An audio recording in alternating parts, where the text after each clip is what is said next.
Buenas tardes a los amigos del canal.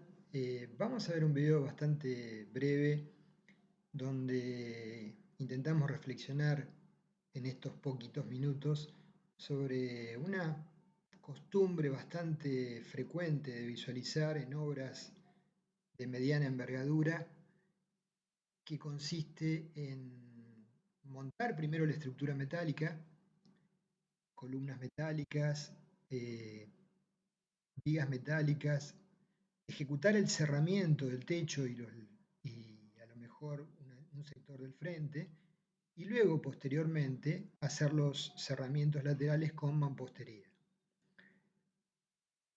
Entonces el problema surge cuando naturalmente esa mampostería hay que vincularla con las columnas metálicas para poder tolerar la acción del viento sobre las mismas y transferir la acción del viento de la mampostería a la estructura metálica y de ella a las fundaciones.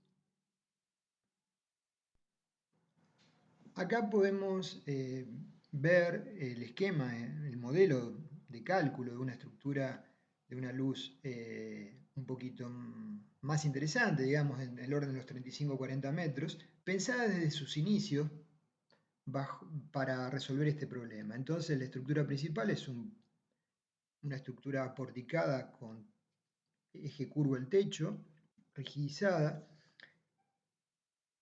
y tiene dos elementos adicionales que son dos IPN, soldados por las alas, donde las alas de ambos extremos de IPN están pensados para vincularlas a la estructura, al cerramiento de mampostería a ejecutar posteriormente.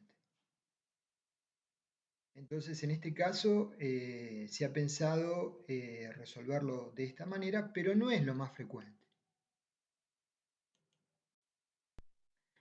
Acá, haciendo un corte de esa estructura, podemos ver en detalle los cordones de la estructura del pórtico metálico en este caso, ¿no?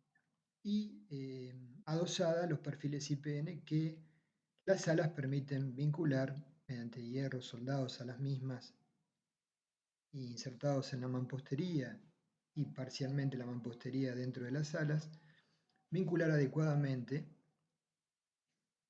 la estructura de cierre con la estructura principal. Bueno, esta sería una opción, pero no es la opción más frecuente.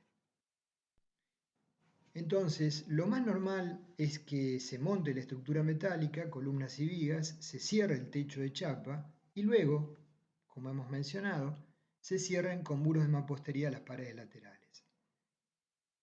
La pregunta sería cómo se suelen vincular las paredes de cerramiento de mampostería.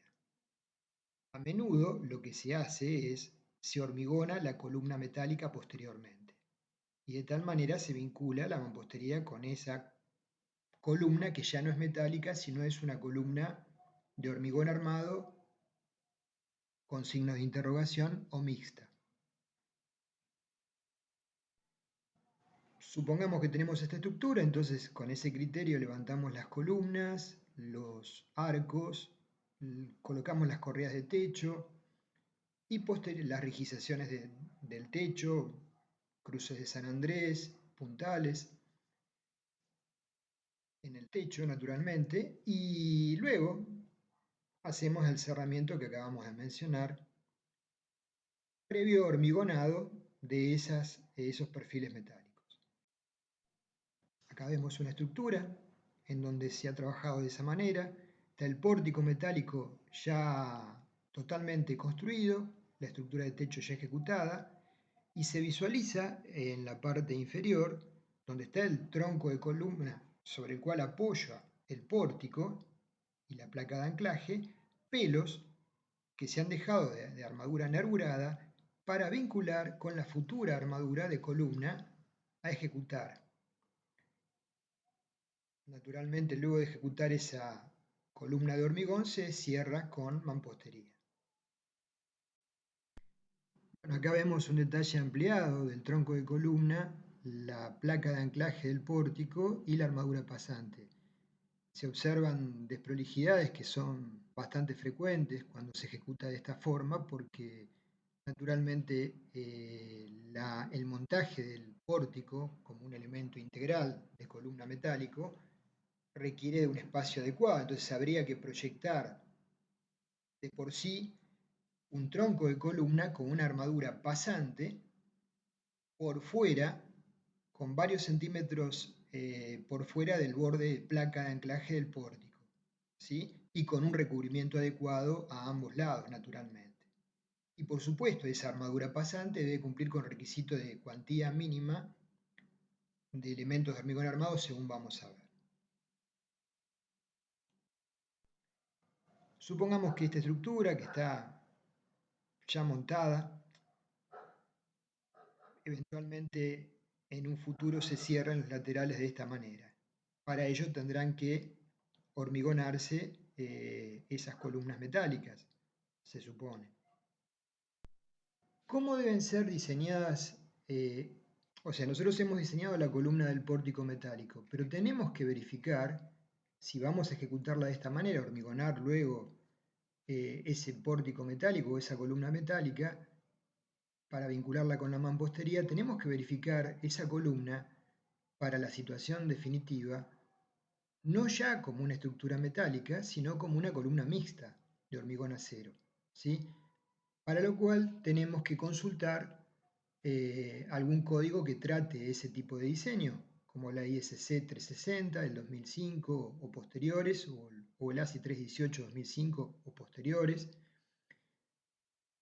porque hay que hacer una serie de consideraciones que nos van a permitir desarrollar el diseño y verificar las condiciones de seguridad. ¿Qué ocurre en una columna de este tipo? Que la carga principal que presenta no es la carga gravitatoria, la carga axial, sino es la acción horizontal del viento sobre las paredes que se transforma en un momento sobre la vinculación de la columna con el tronco de columna, en un momento flector importante en función de la altura y la intensidad del viento, y un esfuerzo de corte no tan relevante. Lo que genera problemas frecuentemente es justamente ese momento flector. Por supuesto que el viento incide en un sentido o en otro, es decir, que hay que considerar que los momentos flectores sobre la unión columna-base pueden ser de diferentes signos. La pregunta es,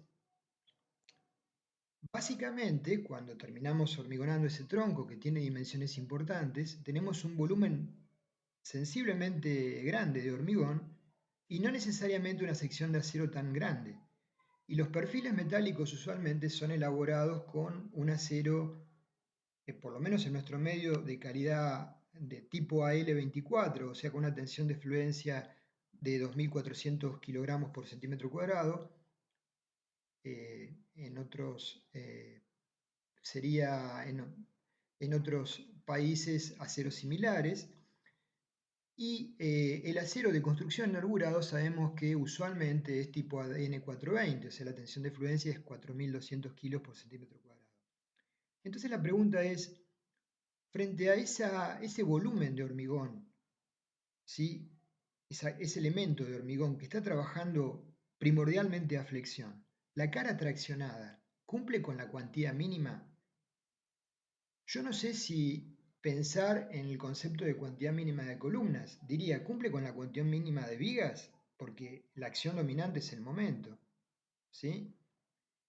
Porque si no cumple con esa cuantía mínima y la acción horizontal del viento es tal que genere un momento flector que supere el momento de fisuración de esa básicamente viga empotrada libre o empotrada articulada arriba en la estructura metálica, si ese momento supera el momento de fisuración y pasa del estado 1 al estado 2, como vimos en vigas en flexión, ¿qué va a ocurrir? Que se puede producir una falla frágil, ¿sí? Que el acero presente no sea capaz de tomar las tracciones que tomaba el hormigón en estado 1, más aún si ese hormigón es de relativamente buena calidad.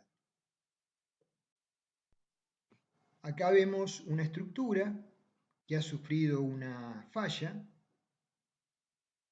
y en la primera columna principalmente se visualiza que se ha fracturado, ¿sí?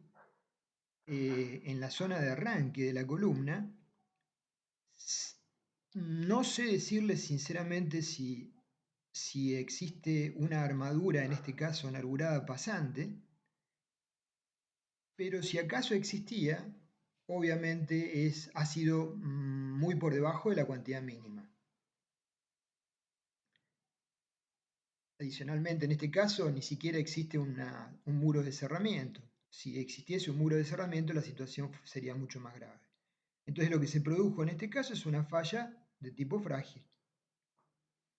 Entonces, la inquietud que les dejo es, si van a ejecutar una estructura metálica según esta metodología, que es muy frecuente, montan las columnas y las vigas, colocan las correas de techo, la rigidización de techo, la chapa de cerramiento y la aislación, y luego ejecutan las paredes laterales con mampostería, van a tener que vincular esa mampostería a la estructura metálica. Si piensan hacer para ello el hormigonado de la columna metálica, entonces verifiquen la cuantía mínima de armado de ese elemento de hormigón,